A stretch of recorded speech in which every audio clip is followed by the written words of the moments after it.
Hi friends, welcome to my channel.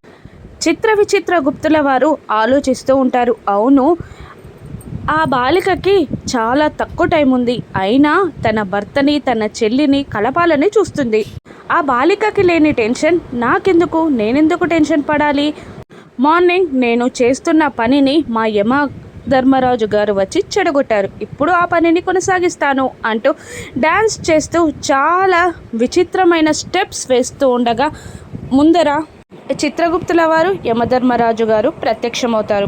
యమ విచిత్రగుప్తుణ్ణి చాలా కోపంగా చూస్తుండగా, నేను చెప్పాను కదా ప్రభు, ఇక్కడ ఈ మహాప్రభు విచిత్రమైన పనులు చేస్తాడు అని అంటూ విచిత్రగుప్తుని పైన చిత్రగుప్తుడు యమధర్మరాజుకి చాడీలు చెప్తూ ఉండగా, నేనేం చేశాను, అంతా మీ పదవి వ్యామోహం వల్లే జరిగింది ఇదంతా అని విచిత్రగుప్తుల వారు యమధర్మరాజుకి చాడీలు చెప్తూ ఉంటారు. ఇక వీళ్ళ గోలంతా వినలేక పౌర్ణమి నాడు ఏ తప్పిదం జరగకుండా ఆరుని పైకి తీసుకురమ్మని ఆ నారద మునీశ్వరునికి తెలిస్తే ముల్లాకొల్ల పరుగు పోతుందని చెప్పి చిత్రగుప్తుని తీసుకొని యమధర్మరాజు వెళ్ళిపోతాడు.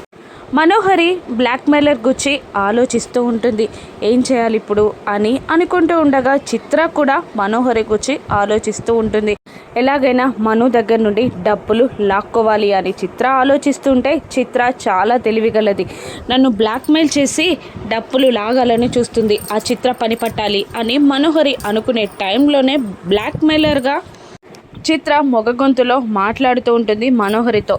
ఏంటి మనోహరి, నాకు ఇస్తానన్న డబ్బు ఇంకా రాలేదు అని అంటూ ఉండగా, నా దగ్గర చెట్లకు డబ్బులు కాయట్లేదు, టైం కావాలి అని అంటుండగా, నువ్వు అన్నంత టైం ఇస్తాను, నా ప్రాణమే నీకోసమై ఇస్తాను, టైం ఇవ్వలేనా, కానీ అమరేంద్రకి నా మనసులో మాటని చెప్పేస్తాను అంతే అని అంటుండగా, అంత పని చేయకు అని అంటుంటుంది మనోహరి. అలా చెయ్యొద్దు అంటే రేపు 15 లక్షల్ని నాకు పంపించు నేను చెప్పిన లొకేషన్కి అని చిత్ర బెదిరిస్తుండగా, 10 లక్షలు అన్నావు కదా అని అంటుంటుంది మనోహరి.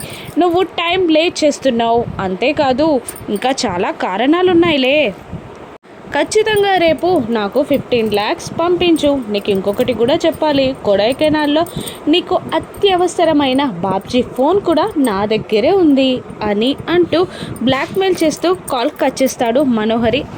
హలో హలో అని అంటున్నా కూడా కాల్ కట్ చేసిన చిత్ర, అమ్మయ్య ఇప్పుడు టెన్షన్తో ఆ మను చస్తుంది అని అనుకునే లోపే మనోహరి నుండి చిత్ర మరో మొబైల్కి కాల్ వస్తుంది. ఇప్పుడే కాల్ చేస్తుంది ఏంటి, దీనికి నాపై అనుమానం వచ్చిందా ఏంటి అని అనుకుంటూ కాల్ లిఫ్ట్ చేస్తుంది చిత్ర. చెప్పు మను అని అంటూ ఉండగా, చెప్పాలా, చెప్తాను కానీ నాకు ఒక సాయం చేయాలి. నువ్వు ఆ బ్లాక్మెయిలర్ నన్ను బ్లాక్మెయిల్ చేస్తున్నాడు, 10 లక్షలు కావాలంట.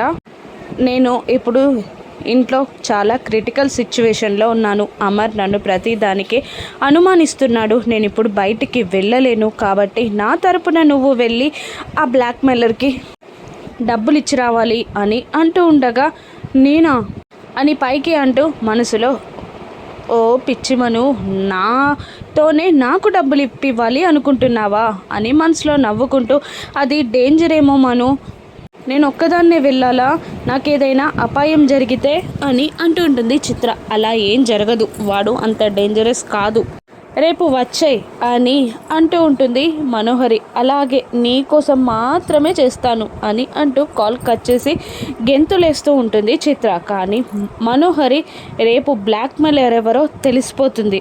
అది నువ్వు కావాలి చిత్ర, నీకు చెక్ పెట్టేస్తా అని మనోహరి అనుకుంటూ ఉంటుంది. తెల్లవారుతుంది.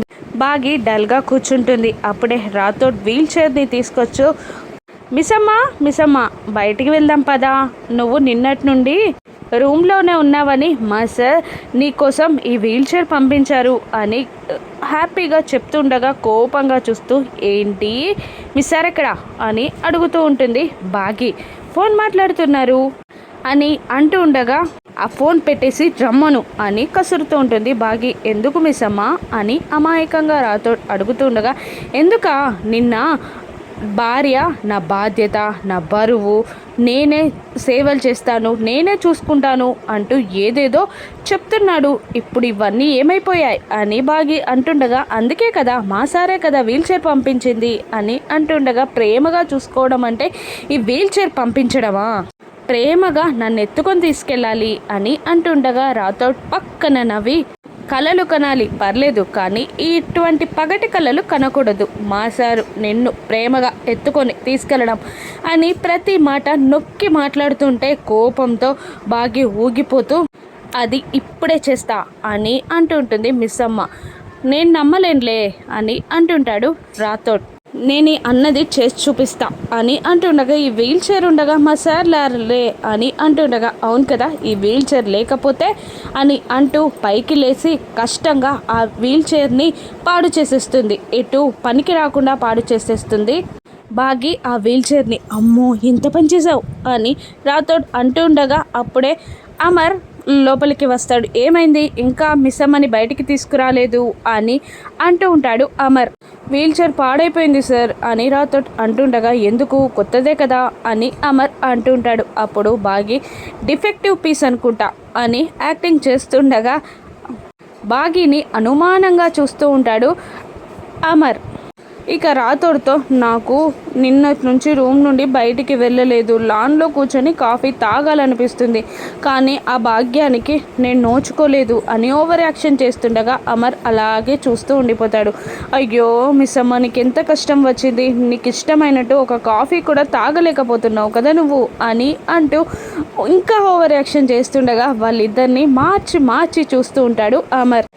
అవును, నువ్వే కాఫీ తీసుకురా, ఇక్కడే తాగేస్తానులే అని ఏదో త్యాగశీలిలాగా మాట్లాడుతూ ఉంటుంది బాగి. నేను వెళ్తున్నా, తీసుకొస్తా అని రాథోడ్ మళ్ళీ అంటూ ఉండగా అమర్ వాళ్ళిద్దరిని ఇంకా అనుమానంగా చూస్తూ బాగి దగ్గరికి నడుస్తూ ఉంటాడు. ఇక బాగి ఎత్తుకొమ్మన్నట్టు చేతులు అందించగా ఒక్క నిమిషం అలాగే నిలబడి మళ్ళీ చూస్తాడు అమర్. నీ ఓవర్ యాక్షన్ తగిలయ్యా అని రాథోడ్ తిట్టుకుంటూ ఉంటాడు. ఇక అమర్ ముందుకు వెళ్ళి ప్రేమగా బాగిని ఎత్తుకొని ఎగరేసి దగ్గరికి తీసుకొని లాన్లోకి దిగొస్తూ ఉంటాడు. ఇక మనోహరి అక్కడ వాళ్ళిద్దరిని అలా చూసి, దీన్ని నిన్నే చంపేయాల్సింది, టైం వేస్ట్ చేశాను అని అనుకుంటుంటుంది మనోహరి మనసులో. ఇక బాగిని అమర్ సోఫాలో కూర్చోబెట్టి కాఫీ కలుపుతుండగా, సారీ మనోహరి అని అంటుంటుంది బాగి. అప్పుడు అమర్, నువ్వు మనోహరికి ఎందుకు సారీ చెప్తున్నావు అనగానే బాగి చెప్పడం స్టార్ట్ చేస్తుంది.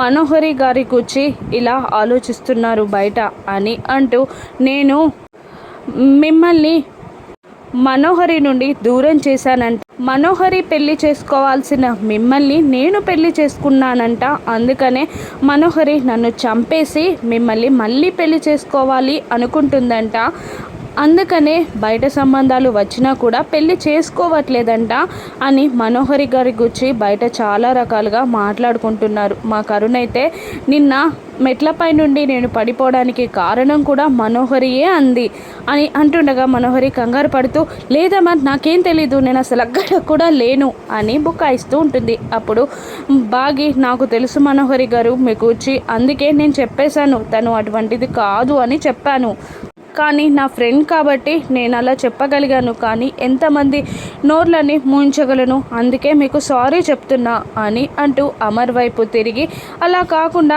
మనోహరి గారికి పెళ్ళై వేరే కుటుంబం ఉంటే ఇటువంటి నిందలు తను మోసేది కాదు కదా, అయినా అత్తయ్య మామయ్యలు వేరే సంబంధాలు చూస్తానని చెప్పారు అని అంటుండగా, అవును నిజమే నువ్వు చెప్పింది కూడా, నేను ఆ విషయం ఎక్కడి దాకా వచ్చిందో కనుక్కుంటా అంటూ అమర్ లేచి వెళ్ళబోతూ ఉండగా మనోహరి, వద్దు నాకే పెళ్ళి వద్దు అని అంటూ ఉంటుంది.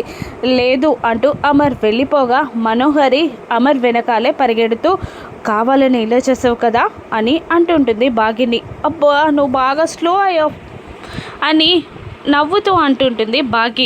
ఇక మనోహరి వెళ్ళిపోయాక సోఫాలో దజ్జాగా కూర్చొని కాఫీ తాగుతుంటుంది బాగి. ఇక అమర్ అనుకున్నట్టే మనోహరి పెళ్లి చేస్తాడా? ఈ పెళ్లి నుండి మనోహరి ఎలా తప్పించుకొనుందో రాను ఎపిసోడ్స్లో చూద్దాం. Thank you for watching.